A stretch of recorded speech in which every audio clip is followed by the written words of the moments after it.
আসসালামু আলাইকুম, কেমন আছেন সবাই? আশা করি যে যেখানে আছেন আল্লাহর রহমতে ভালো আছেন। আলহামদুলিল্লাহ আপনাদের দয়ায় আমি অনেক ভালো আছি।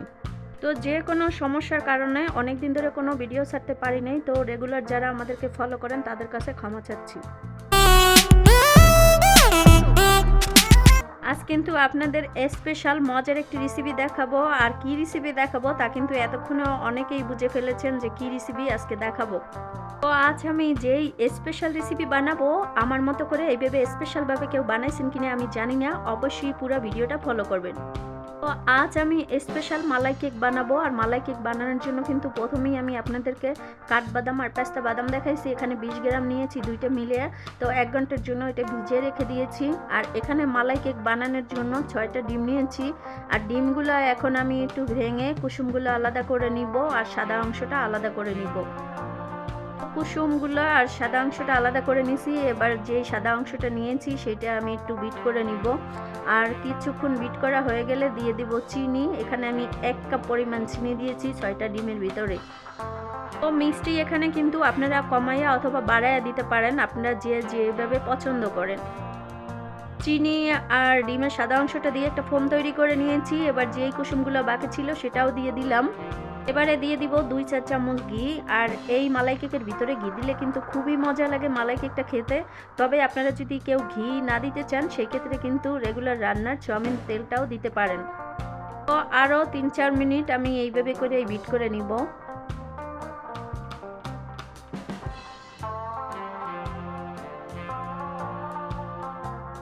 কুসুমটা ভালো করে বিট করে মিশিয়ে নিয়েছি। এবারে দিয়ে দিব বেকিং পাউডার। আপনারা বেকিং সোডাও দিতে পারেন, তবে বেকিং পাউডারটা দেওয়ারই চেষ্টা করবেন।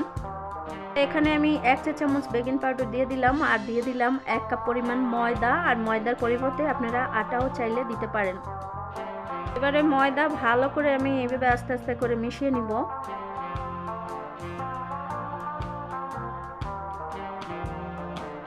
ভালো করে মিশানো হয়ে গেছে। এটা একেবারে বেশি শক্ত অথবা বেশি পাতলাও করিনি, মানে মিডিয়ামই রেখেছি। আর এইভাবে করে রাখলেই কিন্তু এই মালাই কেকটা খুবই ভালো হয়। তো যেটার ভিতরে আমি কেক বানাবো এটার ভিতরে একটু তেল দিয়ে আমি হাত দিয়েই ভালো করে একটু মেখে নিচ্ছি। চাইলে আপনারা ব্রাশ দিয়েও করে নিতে পারেন, তাতে কিন্তু তেলটা ভালো করে সব জায়গায় লাগে না। তেলটা ভালো করে চারিদিকে হাত দিয়ে মিশিয়ে নিয়েছি। এবারে আমি কেকের ব্যাটারগুলো ঢেলে দিব। তো এভাবে একটু ঝাঁকিয়ে নিব, ভিতরে কোনো রকম যেন কোনো হাওয়া না থাকে। তো 2-3 মিনিট এভাবে ঝাঁকালেই কিন্তু হাওয়াগুলো বের হয়ে যাবে। যেহেতু চুলাই বানাবো এজন্য আগে থেকেই সসপ্যান বসিয়ে দিছিলাম। আর সসপ্যানটা আমি অনেক গরম করে নিয়েছি। এবারে আমি কেকটা দিয়ে দিলাম। আর একটা ছিদ্র আছে, এই ছিদ্রটাও আমি বন্ধ করে দিলাম। এবারে চুলাটা মিডিয়াম লো করে 15 মিনিটের মতো বসায় রাখতে হবে। তো ফিরে আসলাম 15 মিনিট পর। আর ঢাকনা তুলে দেখি এটা খুবই ভালোভাবে হয়ে গেছে। তো এবারে আমি একটু ঠান্ডা করে নিব। তো কেকটা যতক্ষণে ঠান্ডা হবে ততক্ষণে আমি মালাই তৈরি করে নিব। এখানে আমি দিয়ে দিলাম 1 কাপ পরিমাণ চিনি আর দিয়ে দিলাম 1 কাপ পানি। এবারে আমি এটাকে জাল করে একটি শিরা তৈরি করে নিব। তো এইভাবে নাড়াচাড়া করেই যেতে হবে, নাড়াচাড়া না করলে আবার দেখা গেছে চার সাইডে একটা পোড়া লেগে যেতে পারে। আর এইভাবে নাড়াচাড়া করতে করতে দেখা গেছে চিনির একটা ক্যারামেল তৈরি হবে। অবশ্যই দেখে বুঝেছেন, নাড়াচাড়া করতে করতেই কিন্তু একেবারে পুডিং বানানোর যেই ক্যারামেলগুলো আমরা তৈরি করি ঠিক কালারটা সেভাবেই হয়েছে। তো এবারে আমি দিয়ে দিলাম জাল করে রাখা দুধ। আর এখানে আমি 2 কেজি দুধ জাল করে একেবারে 1.5 কেজির মতো করে নিয়েছি। তো জাল করে রাখা সেই দুধগুলোই আমি দিয়ে দিলাম। আর দিয়ে দিলাম এখানে 5টা এলাচ। আর এলাচটা কিন্তু আপনাদের ইচ্ছা মতো আপনারা দিতে পারেন, আপনারা চাইলে বাতও দিতে পারেন অথবা আপনাদের ভালো লাগলে দিতেও পারেন। তো দুধটা আমি আরও 15 মিনিট জাল করে নিব ভালো করে। যখন এলাচের একটা সুন্দর ফ্লেভার দুধের সাথে মিশে যাবে তখনই আমি চুলাটা অফ করে দিব।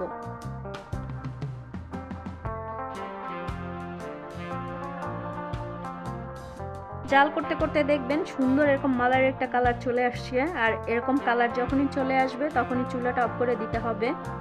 চুলাটা অফ করে চুলা থেকে নামিয়ে নিয়েছি। আমি একটু ফ্যানের বাতাসে দিয়ে একটু ঠান্ডা করে নিচ্ছি।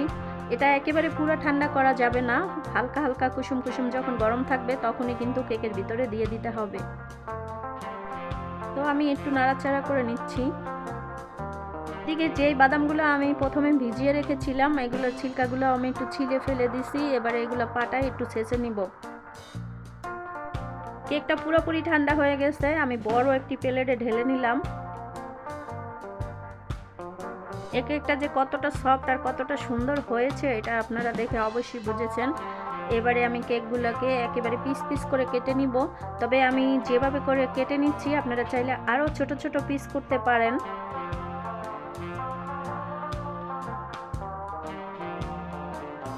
প্রথমে আমি লম্বা করে কেটে নিছি, এবারে একেবারে ছোট ছোট করে পিস করে নিব।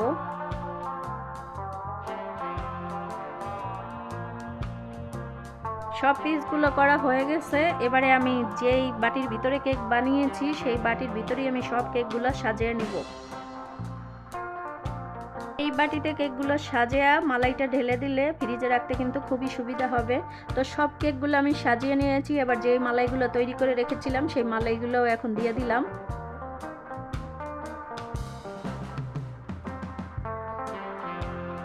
কিন্তু আমি একেবারে ঘন করে জাল দিয়ে মালাই তৈরি করে নিয়েছি।